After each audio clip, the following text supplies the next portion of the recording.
cisne branco que em noite de lua vai deslizando no lago. Dando continuidade, a gente fala agora da fórmula farmacêutica, né? Eu comecei a falar que nada é puro, a gente sempre precisa ter uma combinação de ingredientes para que eu tenha melhores efeitos terapêuticos, com menores efeitos adversos e facilidade de administração.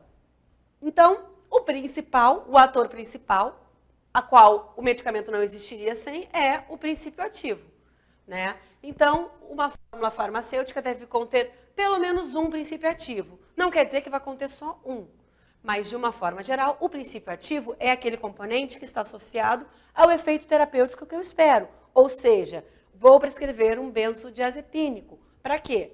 Para diminuir a ansiedade daquele paciente. O princípio ativo vai ser o diazepam, ou o bromazepam, ou o midazolam, dependendo de qual benzodiazepínico eu escolhi. Tá? Importante, placebo. O que é o placebo? O placebo é um fármaco sem princípio ativo. Mas para que existe isso? Para pesquisas. Normalmente, pesquisas são feitas, as pesquisas científicas. Um grupo recebe o medicamento e outro recebe placebo. Porque a gente sabe que o nosso cérebro é muito poderoso e ele pode acreditar que aquele placebo vai resolver a tua vida. E muitas vezes até acontece isso. Então, é importante para vocês, para o concurso, só saber que placebo é uma fórmula sem princípio ativo, ou seja, sem ação terapêutica. Tá? Bom, seguindo adiante aqui a lista de ingredientes. Então, primeiro o princípio ativo. Depois a gente tem dois componentes importantes. O coadjuvante terapêutico e o coadjuvante farmacotécnico. Vamos lá, vocês, mulheres e homens, se é que tem algum por aí, inteligentes, vão pensar junto comigo. Vamos ver pelo nome. Coadjuvante terapêutico. Será que ele ajuda na terapêutica? Exatamente isso. Por sua vez, um coadjuvante farmacotécnico vai ajudar o quê? O que é farmacotécnica? Não é os procedimentos que vão deixar aquele medicamento da melhor forma possível? É justamente isso. Então, vamos primeiro no coadjuvante terapêutico.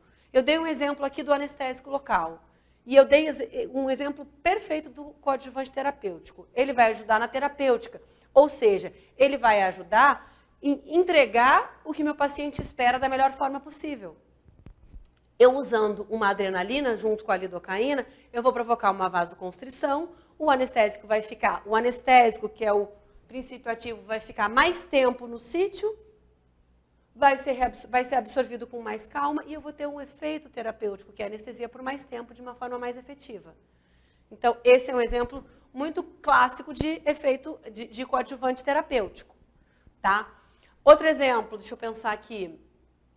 A gente tem aqueles... deixa eu pensar aqui. Daqui a pouco eu vou lembrando e vou falando. Acho até que eu coloquei um outro exemplo aqui para vocês. É que eu quero falar do coadjuvante farmacotécnico aqui. O coadjuvante farmacotécnico, o que ele faz? Ele vai facilitar a dissolução do princípio ativo no veículo ou excipiente. Ele vai ajudar, como eu tinha dito, na farmacotécnica. Então, eu quero prescrever um fármaco para o paciente que tenha uma liberação prolongada.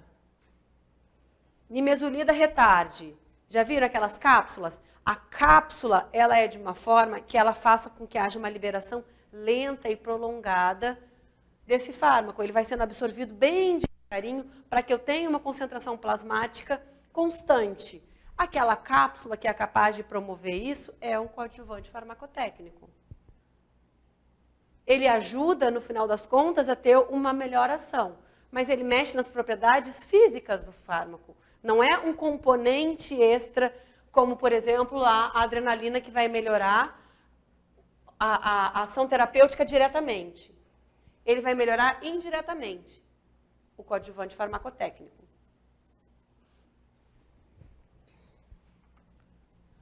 O estabilizante, por sua vez, na verdade, eu vou falar de outra forma. Temos outros dois componentes importantes que vocês precisam diferenciar. Os estabilizantes e os conservantes. Prestem atenção que são coisas diferentes. Os estabilizantes, eles estão associados na manutenção das propriedades físicas e químicas de um fármaco. Vamos voltar ao nosso tubete farmacêutico, o nosso tubete anestésico. tubetes anestésicos, eles, como eu falei, têm muita vantagem em apresentar um vasoconstritor junto ao sal anestésico, né? Entendemos por quê? Porque causa uma vasoconstrição e mantém o fármaco mais tempo ali, além de, dependendo do vasoconstritor que eu usar, eu ainda tenho uma hemostasia. Bom, os vasoconstritores podem ser basicamente de duas classes. Eu não vou entrar nisso agora porque eu tenho uma aula que fala sobre isso, mas só para vocês entenderem onde eu quero chegar. Duas classes, basicamente. Os que são simpático-miméticos, que mimetizam a adrenalina no nosso organismo, e os não simpático-miméticos, como a felipressina, que usa uma outra forma de vasoconstrição. Os simpático-miméticos, como a adrenalina ou epinefrina, a noradrenalina ou norepinefrina, a corbadrina ou lervonodrefrina, que simulam, né, as situações estimuladas pelo sistema simpático, no caso a adrenalina, no nosso organismo, são muito instáveis. Na presença de oxigênio, eles oxidam em segundos. Tá? Então, o que acontece? Eu tenho lá meu tubetinho bem fechadinho, hermético, bonitinho, ok. Está lá o vasoconstritor. Mas, com o tempo, aquela borrachinha do látex vai se degradando. E se, por acaso, o oxigênio entrar dentro do meu tubete, entrar em contato com o meu sal anestésico, com o meu vasoconstritor, principalmente, esses vasoconstritores simpático-miméticos, eles vão oxidar o vasoconstritor. O vasoconstritor vai reagir com o oxigênio, vai ser oxidado, e aí eu não tenho ação de um vasoconstritor como eu gostaria. O que a farmacotécnica pensou? Vamos colocar o quê? De repente a gente pode conseguir algum composto que fique dentro do tubete, sem reagir com o que está lá dentro, e que, caso o oxigênio venha entrar em contato com esse tubete, quem vai reagir antes com esse oxigênio é esse composto, e o vasoconstritor fica livre para ter a sua ação farmacológica desejada. Ah, quem é esse? Um estabilizante químico. Exemplo, metabisulfito de sódio. Tá? Então, os estabilizantes, eles vão agir dentro de um tubete, seja para impedir alterações químicas ou físicas. Da mesma forma que eu quero impedir a oxidação do vasoconstritor, eu quero evitar que aquele conteúdo fique mais espesso, porque a fluidez foi feita exatamente como eu preciso que seja no organismo. Se ele, com o tempo, for ficando mais grosso e mais espesso, eu alterei as propriedades físicas dele, eu tive uma alteração física, e o funcionamento dele no organismo não vai ser igual. Quem controla essas propriedades físicas ou químicas são os estabilizantes, físicos ou químicos. Tá? Eu dei esse exemplo específico do anestésico, porque isso é questão de prova. Quem é o bisulfito ou metabisulfito de sódio, para que ele serve e o que ele ocasiona? Quem é? Ele é um estabilizante químico. Para que ele serve? Para impedir a oxidação do vasoconstritor simpático-mimético. Qual é o problema que ele pode trazer no futuro? Isso aí é uma outra coisa importante. Então, lembra que eu estava dando exemplo para vocês do meu tubete. O tubete foi ficando velho, a borrachinha, o látex, foi perdendo a sua vedação, entrou oxigênio. O que o oxigênio fez? Reagiu com o metabisulfito de sódio. Beleza, o oxigênio está intacto. Mas o que vai acontecer naquele tubete? O pH vai alterar. Isso vai trazer algum problema para a ação do meu fármaco? Não, mas vai arder. Porque o pH ficando mais ácido causa mais ardência na injeção. Questão de prova. O que pode significar ardência durante uma injeção de anestésico local? Tubete velho.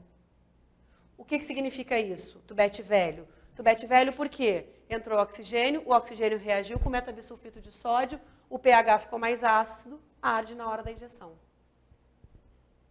Foi? Alguma dúvida quanto a isso? Muita informação, né?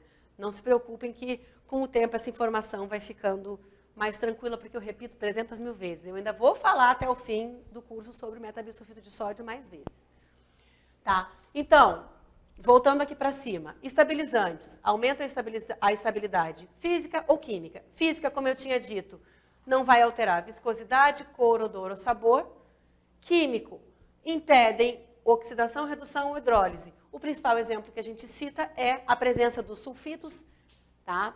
Às vezes, nas questões, cai como sulfitos de uma forma geral, às vezes cai como bisulfito, ou às vezes vai mais específico, metabisulfito de sódio.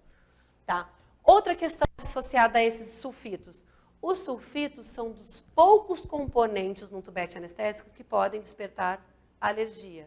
É muito raro a alergia aos anestésicos utilizados atualmente. Vou falar sobre isso na aula de anestésicos, mas já quero adiantar porque é importante essa informação. Normalmente, um dos fatores que traz alergia é a presença dos sulfitos. Tá? Guardem essa informação que a gente vai falar sobre ela depois, de novo.